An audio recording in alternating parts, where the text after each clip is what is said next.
नाफ में तेल लगाने के क्या फायदे हैं? अगर आप जान जाएं तो कभी भी तेल लगाना नहीं भूलेंगे।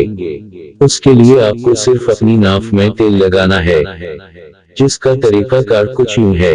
वखार चाहे बच्चों को हो या बड़ों को, ऐसी सूरत में घर में मौजूद कोई भी तेल रोज रात सोने से कबल रोई की मदद से नाफ पर लगाएं, जल्द फायदा होगा। हड्डियों के दर्द के लिए, वो तमाम लोग जिनको हड्डियों में दर्द रहता है या उम्र ज्यादा होने के बावजूद घुटनों, जोड़ों वगैरह में दर्द रहता है, तो ऐसे अफराद तिल का तेल नाफ पर लगाने की आदत बना ली। हाजिमात कब्ज वगैरह के लिए मफीद घी हर घर में मौजूद होता है, उसको हिलका गर्म कर लें और नाफ पर लगाएं, उससे आपकी कब्ज की शिकायत दूर होती है और आपका हाजिमा सही रहता है। नज़ला व ज़ुकाम के लिए मफीद है। अगर आपको नज़ला व ज़ुकाम है तो ऐसी सूरत में नाफ पर जैतून का तेल लगाना नहायत मफीद है। एकनी, अक्सर ख्वातीन व मर्द हजरात को एकनी का मसला रहता है, जिसकी कई वजूहात होती हैं। अगर आप भी एकनी से परेशान हैं तो नीम का तेल लें और नाफ पर रोज रात सोने से कबल लगाएं, उससे एकनी कंट्रोल हो जाएगी।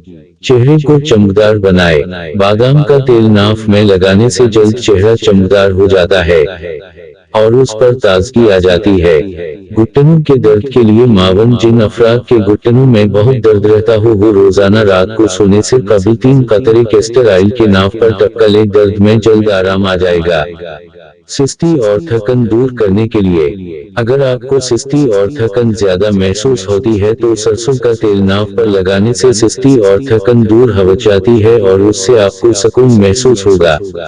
खुश्क होंठ और पकी हुई नाक के लिए, अगर नज़ले से नाक पक रही हो या होंठ खुश्क रहते हो तो रोजाना रात को नाक पर पीटरोलिन चीली लगाएं। उससे खुश्क होंठ का मसला या फिर नाक का मसला भी चंद दिनों में ठीक हो जाता है। नवट, अच्छी बात को फैलाना सदका जारिया है। उस वीडियो को ज्यादा से ज्यादा शेयर करके सवाब के काम में शामिल हो जाएं और उस चैनल को सब्सक्राइब करें, बेल आइकन को लाजमन ऑन करें ताकि हर मुफीद वीडियो की नोटिफिकेशन आपको वक्त के साथ मिल पाए। अल्लाह हाफ़िज़।